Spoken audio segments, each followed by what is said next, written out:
Os nossos apresentadores cometeram alguns pequenos erros em suas falas em relação à transliteração. O som de CH não tem som de X, e sim som de R. Por isso, em alguns momentos, vocês irão escutar Raham e Shaham, aonde vocês devem considerar somente a palavra Raham e não Shaham. Ou seja, se porventura escutarem Shaham, entendam que a palavra correta é Raham, assim como outras palavras que podem ter sido trocadas durante o podcast. Dito isso, boa aula.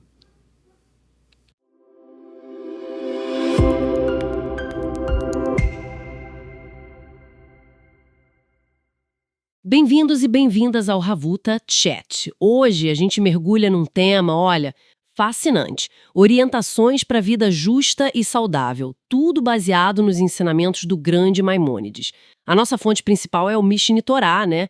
Mais especificamente a parte de Hilchot Deot, que são as leis sobre traços de caráter.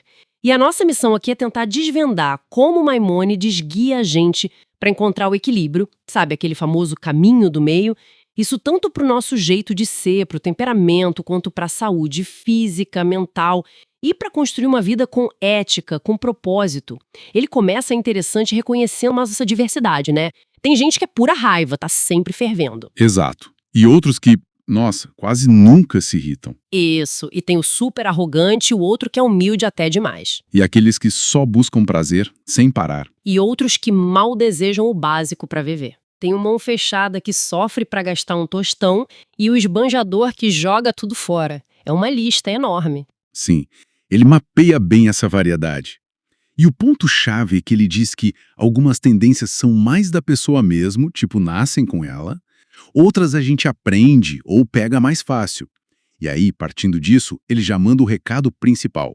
Os extremos, bom, eles não costumam ser o melhor caminho. Certo. Nem a raiva o tempo todo, nem aquela apatia de não sentir nada. Exatamente, nem ser super arrogante, nem se anular completamente. Ok, vamos tentar desembrulhar isso melhor. O que é exatamente esse tal caminho do meio ou caminho reto? É o que ele chama de medida mediana, em hebraico, midah benonit.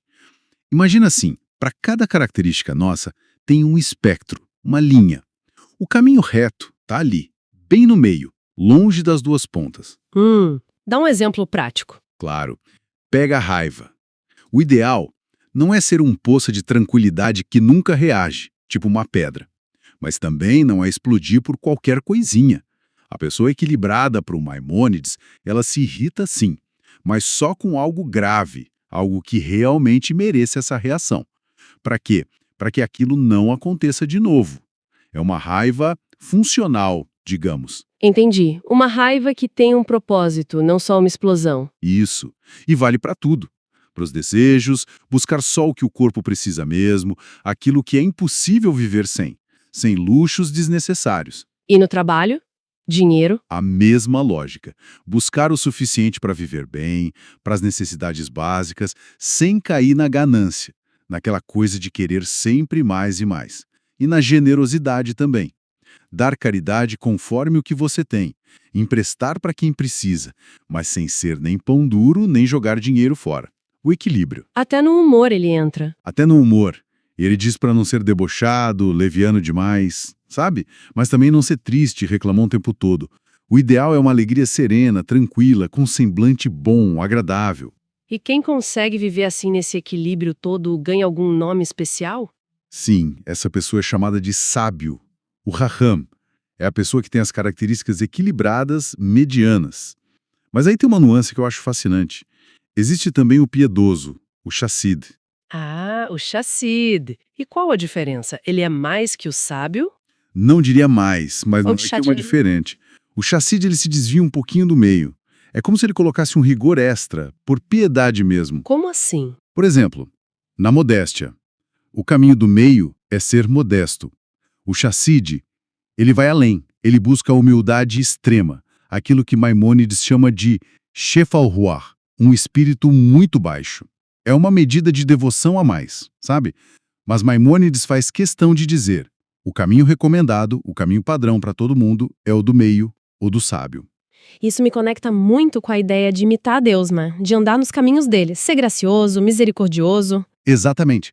É aí que tudo se encaixa. Para Maimônides, esses atributos divinos representam justamente essas qualidades equilibradas, boas, que a gente deve cultivar. O caminho do meio é, na essência, o caminho de Deus. Fascinante, mas, sendo bem honesta, mudar quem a gente é não parece nada fácil. Como é que se faz isso na prática? A chave, segundo ele, é a prática constante. Repetir, repetir, repetir as ações que estão alinhadas com esse caminho do meio. Fazer isso muitas e muitas vezes até que essas ações se tornem fáceis, naturais. Que você não precise mais fazer força para agir daquele jeito. Aí sim, essas qualidades se fixam na alma. É assim que se constrói o caráter. Entendi. É um treino mesmo, né? Um hábito. E ele faz uma comparação interessante sobre a saúde da alma. Sim, é uma analogia muito forte com a saúde física. Ele diz que as pessoas com almas doentes, ou seja, com traços de caráter ruins muito fortes, elas acabam gostando e desejando essas características ruins. É como um doente físico que às vezes tem vontade de comer coisas estranhas, tipo terra, carvão, e odeia comida saudável. Nossa! E para essas pessoas, seguir o caminho bom parece pesado, difícil. Exatamente. O doce parece amargo e o amargo parece doce para elas. E quem seriam os médicos para tratar essas doenças da alma? Os sábios, os Rahamim, eles é que têm o conhecimento para curar, ensinando os caminhos corretos, mostrando como voltar para o eixo. E qual seria o tratamento que esses médicos da alma receitam? Aí que entra aquela ideia meio surpreendente, né? Aqui vem o ponto que muita gente acha contraintuitivo. Para corrigir um extremo, Maimônides recomenda ir, olha só, temporariamente para o extremo oposto. Como assim? Se a pessoa é muito raivosa. Ela deve se treinar a não sentir absolutamente nada, mesmo se for agredida, insultada, por um bom tempo, até que aquela raiz da raiva seja, extirpada. Uau! E pro arrogante, como seria? Ele deve praticar atos de humilhação, coisas que o coloquem para baixo mesmo. Sentar no último lugar, usar roupas simples que talvez causem até um certo desprezo, fazer trabalhos considerados inferiores, tudo isso até que a arrogância desapareça de verdade. Aí sim, ele pode voltar para o caminho do meio, que é a modéstia, e se esforçar para ficar ali. É tipo uma terapia de choque, né? Comportamental. Uma medida drástica, mas temporária, para reajustar, Exato. para quebrar o padrão antigo. Mas essa regra do caminho do meio tem alguma exceção? Algum caso em que o extremo é que é o ideal? Sim, ele aponta duas exceções bem importantes: a arrogância e a raiva. Ah, interessante. Começando pela arrogância. O mesmo é ser extremamente humilde. Ter aquele espírito muito baixo, o Shefal Ruach, que a gente falou. Por isso ele lembra que sobre Moisés a Torá diz que ele era muito humilde. Não só humilde, era um nível além. Entendi. E a raiva? A raiva é vista como uma característica tão, mas tão negativa, que a gente deve se afastar dela o máximo possível. Ir para o extremo oposto mesmo. Aprender a não se irritar nem com coisas que, pensando bem, até justificariam uma irritação. Ele pega pesado com a raiva, então. Muito. Ele cita os sábios. Todo aquele que se enraivece é como se adorasse ídolos. Olha que forte isso. A raiva tira a sabedoria do sábio, tira a profecia do profeta. E ele diz que a vida dos raivosos não é vida. O ideal, o modelo, são os justos. Aqueles que são insultados e não insultam de volta, ouvem a própria vergonha e não respondem. Agem por amor e se alegram mesmo nas dificuldades. Nossa, é um ideal bem elevado. E essa versão à raiva se liga a outras coisas, tipo a forma de falar? Com certeza. Ele dá muito valor ao silêncio estratégico, sabe? E à fala ponderada. Falar pouco, focar em quê? Em sabedoria ou nas necessidades da vida? Ponto. Mesmo quando for ensinar a Torá, o ideal é poucas palavras, mas muito conteúdo. E evitar armadilhas na fala, né? Sim, nada de hipocrisia ser uma coisa na boca e outra no coração. Nada de bajulação, de ficar elogiando só para ganhar algo. Nada de engano. E buscar também o equilíbrio emocional geral. Nem ficar rindo à toa naquela frivolidade que ele diz que leva à imoralidade. Nem ficar triste e se lamentando o tempo todo. Exato. O ideal é aquela alegria serena que a gente falou, um semblante bom para todo mundo. E, claro, fugir da ganância, da preguiça, das brigas, da inveja, da busca doida por honra. Essas coisas, ele diz, removem a pessoa do mundo. Ouvindo tudo isso sobre evitar desejos, honra, até certos prazeres, dá uma vontade de perguntar, ué, então o melhor não seria chutar o balde? Virar tipo um monge, um asceta, não comer carne, não beber vinho, não casar, viver com roupa de saco, como a gente vê em outras culturas? Ah, ótima pergunta. Maimônides antecipa isso direitinho. E a resposta dele é um sonoro não. Não, ele não recomenda isso. Pelo contrário. Ele acha esse caminho do ascetismo extremo ruim também, proibido, inclusive. Quem segue por essa via, ele chama de pecador, ratá. Pecador por se privar? Mas por quê? Ele usa o exemplo do nazireu na Torá. O nazireu fazia um voto de se abster só de vinho e uva, certo? E mesmo assim, no final do período, ele tinha que levar um sacrifício para expiar o pecado contra a sua alma. Aí Maimônides raciocina, poxa, se o cara que se privou só de vinho já pecou, imagina quem se priva de tudo que é permitido. Faz sentido. Os sábios que ele cita perguntavam, peraí, já não basta tudo que a Torá proibiu? Você ainda vai criar mais proibições para si mesmo em cima do que é permitido? Jejuar demais, se afligir sem necessidade. Para ele, tá tudo errado. Ele quer que a gente use o que é permitido, mas com equilíbrio. Exatamente. Ele até cita o Eclesiastes. Não sejas justo demais, nem sábio demais. Por que te destruirias? É um alerta contra os exageros, para qualquer lado. Então, se não é para negar o mundo, nem para se jogar nos extremos, qual é o grande objetivo por trás de todo esse equilíbrio? De cuidar do corpo, do caráter, para onde tudo isso aponta? Ah, agora a gente chega no coração da filosofia dele sobre isso. O objetivo final, o propósito maior de regular o caráter, cuidar da saúde, agir de forma ética, é direcionar tudo, absolutamente todas as nossas ações, trabalhar, comer, beber, se relacionar, até dormir, para um único foco: conhecer a Deus. Conhecer a Deus. Mas como que o ato de, sei lá, almoçar ou trabalhar se conecta com isso, na prática? Pela intenção, pela kavaná. Quando você vai trabalhar, por exemplo, a intenção não deve ser só juntar dinheiro por juntar, mas sim obter os meios, comida, casa, sustentar a família, para que seu corpo e sua mente estejam bem, estejam livres para poder servir a Deus, para poder estudar, entender a sabedoria dele. Entendi. O trabalho vira um meio para um fim maior. Exato. E ao comer, beber, ter relações íntimas. O foco não deve ser o prazer pelo prazer apenas. A gente come e bebe para quê? Para nutrir o corpo, manter a saúde. Para quê? Para que a alma esteja limpa, receptiva para aprender, para compreender. Por isso a importância de escolher o que faz bem para o corpo, mesmo que não seja tão gostoso, e evitar o que faz mal, mesmo que seja uma delícia. A saúde vem primeiro, porque ela serve a esse propósito maior. E até o sono entra nessa lógica. Até o sono, se a pessoa vai dormir pensando conscientemente. Preciso descansar para recuperar a mente e o corpo, para não ficar doente e poder servir a Deus melhor amanhã quando acordar. Então, esse sono com essa intenção vira também um ato de serviço divino, uma Avodah Hashem. Que incrível. Então a saúde física não é um fim em si mesma. De jeito nenhum.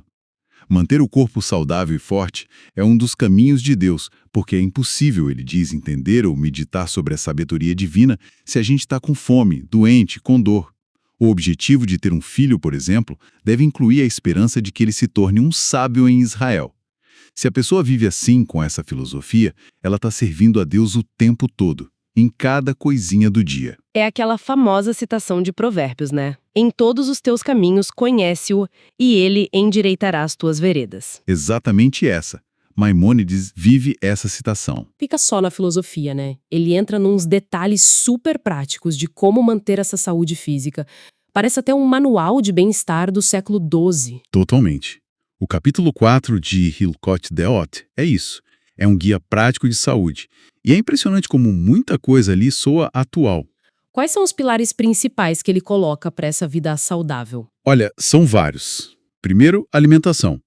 Comer só quando tem fome de verdade, beber só com sede real. E nunca comer até estufar, sabe? Deixar sempre um espacinho, tipo um quarto da capacidade. Beber pouca água durante a comida, mas depois. E a higiene? Fundamental. Especialmente ir ao banheiro, fazer as necessidades assim que sentir vontade, sem nenhuma demora. Ele insiste muito nisso. E verificar essa necessidade em momentos-chave, antes e depois de comer, de dormir, de fazer exercício, de ter relação. Ele lista 10 momentos. Uau! E atividade física? Crucial fazer exercício antes de comer, até o corpo dar uma aquecida. E muito importante, não fazer exercício pesado nem se mexer muito logo depois de comer. Ele diz que isso causa doenças graves. Sono? Ele recomenda 8 horas. Idealmente dormir no último terço da noite para acordar um pouco antes do sol. Dormir de lado, começando pelo esquerdo, terminando no direito. E nada de dormir de dia nem logo depois de comer. Ele detalha até a dieta, né?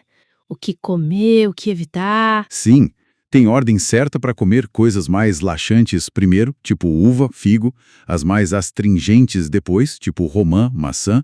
A dieta muda com o clima, comida fria no verão, quente no inverno. E tem a lista dos alimentos perigosos, para evitar sempre. Peixe grande salgado velho, queijo salgado velho, trufa, cogumelo, carne salgada velha, vinho recém-feito, comida com cheiro ruim. São como veneno, ele diz. Nossa, e tem os razoavelmente ruins. Tem, para comer pouquíssimo e só de vez em quando, mais no inverno. Peixe grande, mesmo fresco, queijo, leite com mais de 24 horas, carne de boi ou bode grande, fava, lentilha, essas duas ele diz para evitar mesmo. Repolho, alho poró, cebola, alho, mostarda, rabanete. Espera aí, ele inclui a matzá, o pão ázimo, nessa lista de comer com moderação? Inclui. Curioso, né? Diz para comer pouco, só no inverno. Abóbora, só no verão. E frutas? Qual a recomendação? Cuidado em geral. Não comer muito nem as secas. As verdes são como espadas para o corpo. Alfarroba ele acha sempre ruim. Frutas ácidas, tipo limão, só um pouquinho no calor. Figo, uva e amêndoas são boas, mas sem exagerar. E mel e vinho? Ruim para criança, bom para idoso, especialmente no inverno. E a quantidade de comida no geral. Menor no verão, tipo 2/3 do que se come no inverno. Tem alguma regra de ouro para a digestão, para o intestino? A regra fundamental é manter o intestino funcionando regularmente, sempre tendendo a ficar levemente solto. Ele fala que a constipação é a mãe de muitas doenças. Chega a dar umas receitas caseiras para ajudar nisso, diferentes para jovens e idosos. Então a tríade da saúde para ele seria... Exercício regular, plus não comer demais, plus intestino funcionando bem. Se a pessoa seguir isso, ele acredita que vai ter saúde e força, mesmo que coma umas comidinhas ruins de vez em quando. Agora, o contrário, ser sedentário, segurar as necessidades, ter prisão de ventre, leva a dores e fraqueza, mesmo que a pessoa só coma coisa saudável. E o grande vilão mesmo é comer demais, a glutonaria. É veneno mortal, causa da maioria das doenças, segundo ele. Ele fala até sobre banhos e... Sangria. que era comum na época. Fala, regras super precisas para o banho. Frequência semanal, hora certa, nem com fome nem cheio, temperatura da água, e esquentando e depois esfriando com cuidado, como se secar, o que fazer depois, se agasalhar, descansar, não beber água fria logo. E a sangria, ele recomenda muita cautela. Só se for extremamente necessário, em épocas específicas do ano, evitar depois dos 50 anos e repouso total no dia. E sobre as relações íntimas? Qual a orientação? A palavra-chave é moderação, extrema moderação. Ele via o sêmen como a força vital do corpo, e o excesso levaria a envelhecimento precoce, fraqueza, problema de visão, queda de cabelo, dente ruim, mau hálito, dores. Ele cita sábios médicos da época que diziam que muita gente morria por causa do excesso sexual. Então as recomendações são sobre quando ter, só com saúde, com desejo forte e natural, como, não de pé, nem sentado, etc. E quando evitar, logo depois de comer, com fome, no dia do banho, a sangria ou viagem. O foco é saúde e procriação, não só prazer. É um sistema realmente completo. Ele praticamente garante saúde e vida longa para quem seguir essas regras, né? Claro, tirando problemas de nascença ou fatores externos, tipo pestes e secas. Agora, saindo um pouco da saúde física e do caráter lá dentro, como essa busca toda por o equilíbrio, pela sabedoria, deve aparecer do lado de fora? Como um Talmid Chacham, um erudito, um estudioso, deve se portar no mundo? A sabedoria tem que transparecer nas ações, né? Com toda certeza, Maimônides dedica um capítulo inteiro, o capítulo 5, só para isso. A ideia central é que o sábio tem que ser reconhecido não só pelo que sabe, mas pelo jeito que age em tudo. No jeito de comer, de beber, nas relações íntimas, como usa o banheiro, como fala, como anda, como se veste, como lida com o dinheiro, nos negócios. Tudo tem que ser feito de um jeito agradável, correto, refinado. Isso o diferencia do povo comum, na visão dele. E quais seriam alguns pontos altos desse código de conduta do sábio? Bom, na alimentação, comer com moderação, pensando em se nutrir, não por gula. Comer em casa, de preferência, discretamente. Evitar comer em público, tipo na rua, no mercado, a não ser que seja uma necessidade muito grande. E evitar comer com gente ignorante ou em banquetes enormes, a não ser que seja uma refeição de mitzvah, tipo o casamento. E bebida? Vinho só um pouquinho para ajudar na digestão. Ficar bêbado é pecado, é vergonhoso, atrapalha a sabedoria. E se for em público, pior ainda, profana o nome de Deus. Relações íntimas, ele também detalha? Sim, com muita santidade, recato. Sem frequência excessiva, ele usa a imagem como um galo para criticar. Escolher a hora certa, meio da noite, com respeito mútuo, alegria, consentimento da esposa, sem vulgaridade, sem forçar nada. Isso, ele diz, leva a ter filhos dignos. E a modéstia no dia a dia, o tsinilto? Importantíssimo. Muito recato, cobrir a cabeça, o corpo e uma discrição enorme ao usar o banheiro. Se cobrir antes de sentar, usar a mão esquerda para se limpar, buscar privacidade total, silêncio. Ele até recomenda ir ao banheiro de manhã e à noite para evitar ter urgência durante o dia. E na comunicação, como o sábio deve falar? Com calma, de forma suave, respeitosa com todo mundo. Nem tão baixo que pareça arrogância. Cumprimentar as pessoas primeiro. Julgar os outros sempre para o lado bom. Elogiar o que é bom nos outros. Nunca difamar ninguém. Amar a paz, buscar a paz. Falar só quando for útil e quando achar que vai ser ouvido. Saber a hora de repreender alguém ou de consolar. Ser verdadeiro, não inventar nem omitir fatos, a não ser por um motivo de paz maior. Falar só sobre sabedoria ou atos de bondade. E evitar conversar com mulheres em público. Até o jeito de andar ele descreve. Sim, a postura tem que ser equilibrada. Nem com o pescoço esticado, arrogante, nem gingando como mulher ou gente afetada, nem correndo como um louco, nem curvado demais, olhar para baixo, como na reza. Andar como alguém que está ocupado com seus afazeres importantes. O jeito de andar para ele revela se a pessoa é sábia ou tola. E a roupa? Roupa tem que ser agradável e limpa, sem mancha, sem gordura. Nem roupa de rei que chama muita atenção, nem roupa de pobre que causa vergonha. Roupas medianas, bonitas, que não sejam transparentes, nem que arrastem no chão. Sapatos sem remendo, a não ser para os pobres no inverno. Nada de perfume forte em público, nem no cabelo. Não andar sozinho à noite, só se for horário fixo de estudo. Tudo para evitar qualquer tipo de suspeita. E na parte financeira? Nos negócios, como deve ser? Justiça e verdade acima de tudo. Administrar o dinheiro com equilíbrio. Sustentar a família de acordo com o que tem, sem se apertar demais. Tem um conselho dos sábios que ele cita. Coma menos do que você pode, vista-se de acordo com o que você pode, mas honre sua esposa e filhos acima do que você pode. Eles são prioridade. E tem uma ordem certa para a vida. Primeiro, arrumar um trabalho, um jeito de ganhar a vida. Segundo, comprar uma casa. Terceiro, casar. Quem inverte essa ordem, ele considera tolice, atrai coisa ruim. E investir mais em bens duráveis, como terra, do que em coisas passageiras. E nos negócios com os outros? É verdade e confiança absolutas. O sim tem que ser sim, o não tem que ser não. Ser muito rigoroso consigo mesmo na hora de fazer as contas, mas generoso e tolerante com os outros. Pagar na hora.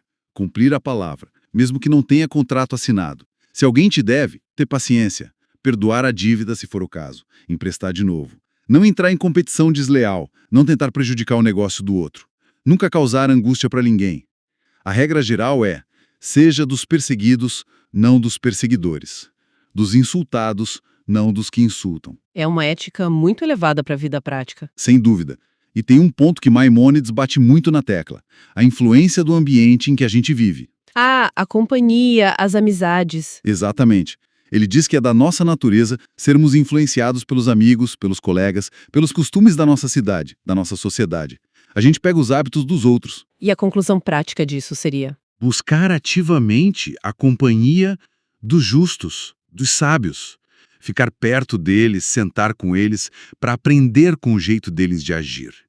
E, ao mesmo tempo, se afastar o máximo possível dos maus, daqueles que andam na escuridão, para não acabar aprendendo com as ações deles. E se a pessoa mora numa cidade onde os costumes são ruins? A recomendação dele é clara: mude-se para um lugar onde as pessoas sejam justas, onde os costumes sejam bons. Mas e se não for possível? Se todas as cidades por perto forem ruins, ou se tiver guerra, doença, algo que impeça a mudança? Aí a recomendação fica ainda mais drástica: viver isolado, sozinho. Sozinho. Sim. E se nem isso for permitido, se os maus não deixarem a pessoa em paz, ele diz para fugir, ir para cavernas, desertos, qualquer lugar. O importante é não adotar os maus caminhos por causa da influência do ambiente. Mostra o peso que ele dava a isso. Falando nisso, em buscar boas conexões, em continuar aprendendo, é um bom momento para lembrar. Para quem quiser continuar essa conversa e explorar mais esses temas, os nossos canais do YouTube, Telegram e WhatsApp estão com os links aqui na descrição. E tem também o link para o nosso Instagram, o Haveruta Chats. Vale a pena seguir para mais conteúdo e interação. Perfeito. E essa ideia de se conectar com os bons tem até um mandamento específico na Torá: o de se apegar, em hebraico, lehidabek, aos sábios e seus discípulos. Se apegar, como assim? Literalmente. Não literalmente a presença divina, que é impossível, mas os sábios interpretaram assim. Como a gente se apega aos sábios? Casando com a filha de um sábio, dando sua filha em casamento para um sábio, comendo e bebendo com eles, fazendo negócios com eles, se conectando de todas as formas possíveis. Aquela imagem de se cobrir com a poeira dos pés deles, sabe? Estar perto, aprender. E isso se estende ao amor ao próximo, imagino. Direto. O mandamento amarás o teu próximo como a ti mesmo, para Maimônides, significa coisas práticas: elogiar o outro, cuidar dos bens dele como se fossem seus, e um alerta sério: quem busca a própria honra pisando nos outros, causando vergonha alheia, essa pessoa não tem parte no mundo vindouro. E tem um mandamento duplo de amar o convertido como o próximo e também especificamente por ele ser um convertido. Deus ama os convertidos, ele diz. E o lado negativo? Quando acontecem problemas, ofensas, erros, como lidar com o ressentimento? Primeiro, é proibido odiar o outro no coração, ficar guardando rancor em silêncio. Se alguém errou com você, a mitzvah, o mandamento, é repreender. Orrear torrer, rochear torrer. Repreender. Como? Ir até a pessoa, em particular, com calma, com linguagem suave, e falar: olha, por que você me fez isso? Explicar a situação. O objetivo não é brigar, mas sim o bem da pessoa e restaurar a paz entre vocês. E se a pessoa ouvir, entender e pedir perdão, é uma mitzvah perdoar. Perdoar de coração, sem ser cruel, sem ficar lembrando daquilo depois. E se for o contrário? Se eu vejo alguém pecando, fazendo algo errado? A mesma mitzvah se aplica. Você tem a obrigação de tentar trazer essa pessoa de volta para o bem, repreendendo-a. Com calma, em particular primeiro. Se precisar repetir a repreensão, quem tem a chance de impedir um mal e não faz nada, acaba se tornando cúmplice na visão dele. Mas tem um limite importantíssimo nessa história de repreender. Qual? Nunca, jamais, envergonhar a pessoa publicamente a fazer isso. A Torá diz: e não carregue pecado por causa dele. Velotza alavchet. Envergonhar alguém em público é um pecado gravíssimo. Pode custar um mundo vindouro. Isso vale para assuntos entre pessoas, Mas tem alguma situação em que a repreensão pública, mesmo que envergonhe, é permitida? Sim, uma exceção. Em assuntos que são entre a pessoa e Deus, ou seja, questões religiosas, mandamentos. Se a pessoa foi repreendida em particular várias vezes e não adiantou, continua no erro, aí Maimônides diz que a repreensão pode sim ser pública. Pode expor a falha, usar palavras duras, até amaldiçoar se for preciso, para que a pessoa se corrija. Era o que os profetas faziam, ele argumenta. Mas veja que é um caso bem específico e extremo. Uau! É realmente um sistema de vida muito completo, muito detalhado. Se a gente fosse resumir tudo que a gente conversou hoje, vimos esse guia do Maimônides para uma vida justa e saudável, né, focado no equilíbrio do caráter, o tal caminho do meio. Vimos a ligação forte entre cuidar do corpo e do espírito, a conduta ética que um sábio deve ter em cada detalhezinho da vida e o poder enorme do nosso ambiente, das nossas relações. Tudo amarrado. Perfeito. É uma visão que hoje a gente chamaria de holística, né? Impressionante para a época. Ele junta ética, psicologia prática, conselhos de saúde que parecem de hoje em dia e tudo isso debaixo de um grande guarda-chuva, que é o propósito maior. Usar cada pedacinho da vida como degrau para chegar mais perto do conhecimento de Deus. Não ter essa separação de sagrado e profano. Tudo pode ser elevado pela intenção correta. É fascinante pensar que Maimônides deixou esse mapa tão completo lá no século XII. E aí, trazendo para o nosso mundo de hoje, século XXI, um mundo com tantos extremos, tanta polarização, tanta distração digital o tempo todo, fica a pergunta, né? Qual seria o maior desafio para a gente hoje aplicar essa busca constante pelo caminho do meio que ele tanto defende? O que será que Maimônides diria sobre a nossa saúde digital? Sobre o equilíbrio no uso de rede social, no consumo de informação? Fica aí a reflexão para cada um. Bom, queremos agradecer demais a companhia de todos aqui no Havruta Chats. Esperamos que essa análise tenha sido útil e instigante. Com certeza, foi um prazer mergulhar nesses textos. E a gente se encontra na próxima. Até lá!